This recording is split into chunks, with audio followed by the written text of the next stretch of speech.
Welcome back to Fujitsu Forum TV for the final time today and the final time for Fujitsu Forum 2018. What a day we've had. If you can spare me, I don't know, somewhere between 6 and 8 minutes, I'm going to walk you through today's interview. So if you've missed any of them, this will help you understand what videos you should go and take a look at. Everything is on Fujitsu Forum TV channels on Facebook, Twitter and YouTube. There's videos that you can be sharing with colleagues, sharing with friends. If there's parts of the keynotes which really chimed with you, you can go back and refer to them. It's all part and parcel of the proposition we've brought to you on Fujitsu Forum TV. We started this morning. 9 o'clock seems a long time ago, doesn't it? 9 o'clock this morning. We started with Helen Lamb and Tim White. They're from the global delivery team. They were helping us understand the importance of going through global digital transformation and not having downtime within your business. If you're about to look at a major migration, you're considering moving to the cloud, you want to understand the challenges of on-premise versus cloud, go and take a look at their video. Blockchain, that has been a key theme for today. Before his keynote, Dr. Joseph Rieger popped along with Frederick de Broek. Frederick actually runs the Blockchain Center of Excellence for Fujitsu. They came and helped us understand that blockchain is no longer just cryptocurrency and finance. There's far more opportunity to it, and there's some lovely opportunity within public sector. If you want to understand the wider ranging possibility of blockchain, you should check out that interview. Obviously, we brought the keynote as well later in the day. I'll come on to that in a moment. Public sector, this has been one of my favourite interviews from the past 2 days.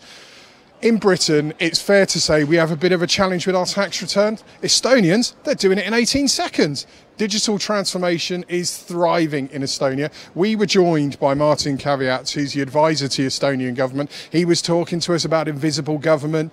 He was talking to us about how they've developed their systems so that in the future, parents, if they have children, they get an automated email telling them what their benefits are going to be, when they're going to receive monies. They get an automated email when their children are signed up for kindergarten. I'm not even scratching the surface with this interview. If you're worried about big brother data within government, go and check this video out, because they're using WhatsApp, they're using Messenger, and you know what? 1.3 million citizens in Estonia, none of them are complaining about it. They're all receiving benefit. Do go and check that video out. Ooh, where do we go next? Brent Schroeder, SUSE, he's the Chief Technical Officer. SUSE, of course, one of our Fujitsu partners. They're also one of the sponsors here on Fujitsu Forum TV. We were talking to Brent around co-creation and the importance of co-creation and innovation. It's been a real theme over the last 2.5 days, spanning from Media Day through Day One yesterday and today. Co-creation is about innovating with technology, creativity, meeting the relevant demand by your customers, but then putting humans at the heart of everything. SUSE echoed those comments, well worth a view. Staying with partners, Citrix, the key sponsor on Fujitsu Forum TV. Brian James brought Phil Dervin from SAP along. If you're thinking about making the move to the cloud, you've got 100,000 plus employees and you're worried about how your downtime might impact your existing productivity whilst you bring in the swankier technology, these guys have got your backs. They'll be talking to you about how well, it's a valid concern, but it doesn't have to be an issue. Go and check that one out. Automotive. Do you know, when I flew out to Munich, I had an idea for the interview in my head. We've done a lot of research. 1886 is when Carl Benz patented the automotive car. Henry Ford is widely attributed to bringing the mass market, taking it from an item that was luxury for the rich and famous and making it an everyday commodity for people to use. The car to date has been a hardware device. We're amidst an age where it's becoming a software device. The electric car, the autonomous vehicle, it is such a super secure and safe entity, a reliable entity, that the insurance industry is in danger of going under. In the car industry, wait till you hear this. Because they're going to be selling you such reliable cars, their future income is going to come from services providing into the car. Imagine watching Netflix and Amazon within your car. The licenses for the additional license required to push the feed, that's going to be some of their income.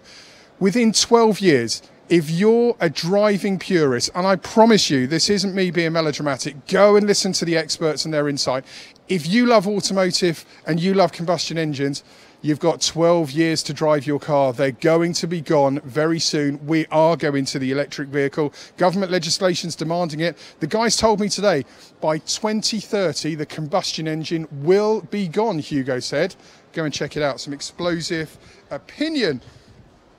Dr. Joseph Rieger, I said about his keynote, blockchain. For too long, it's been a buzz and wrongly solely attributed just to cryptocurrency and finance. It has far more possibility. He spent about 45 minutes walking us through the importance of it, where it can be applied. Go and take a look at that. Dean Prolazzi was joined by Adam Steinberg. These guys flew in from Canada and America to do this interview. We were talking AI. There is a wonderful example happening in healthcare right now. If you want to be inspired by the opportunity within AI and understand how artificial intelligence can be applied correctly, do go and check out that interview. You will not be sorry. I'm sorry to say, the transport interview we couldn't bring to you. The customer meetings downstairs, they overran, and then we were out of production time to bring that to you. So apologies. Back to our partners, Citrix. And Ephraim Stringfellow flew in from America. He brought Masako Takagi with him. They were talking about the importance of security and human-centric enablement. Chief sponsors of our show here, of course. They also told us about the amazing work they're doing with Red Bull Racing. Now, if you think that you've got issues streaming data or lifting data and making refinements, imagine doing that on a 200 mile per hour Formula One car. Well, Red Bull Racing, they might not have been competitive at the start of the season. They've sure ended it competitive at the end of the season. They've been winning races of late. Be interesting to find out how much of that is down to the data that Citrix are lifting and providing back to the factory for refinement. And then, of course, a few moments ago, John Swanson, security. We've been calling this out for the best part of the last 2 days. Within 2 years, 20 billion IoT devices are going to be connected to the internet. Whew, God, I'm running out of breath here. 80% of enterprise data is going to be flowing through the cloud, but today the cost of cybercrime, $600 billion. It's only going to go up. But good news, it's all not shock and awe. These stats are meant to focus you. If you're a CEO right now, these statistics are meant to make you look at the challenge and ask the right questions of your boardroom. We were lucky enough to have John walk us through the apparent issues that cyber presents, but the good news is it doesn't need to be a concern if you get the basics and your strategy right. Do go and check it out. If there's one interview today as a CEO you look at, please look at the security one. Don't become part of the statistics and don't let your organization add to the $600 billion losses that have already taken place. That's it. We're done. We're wrapped. Fujitsu Forum TV is done for 2018.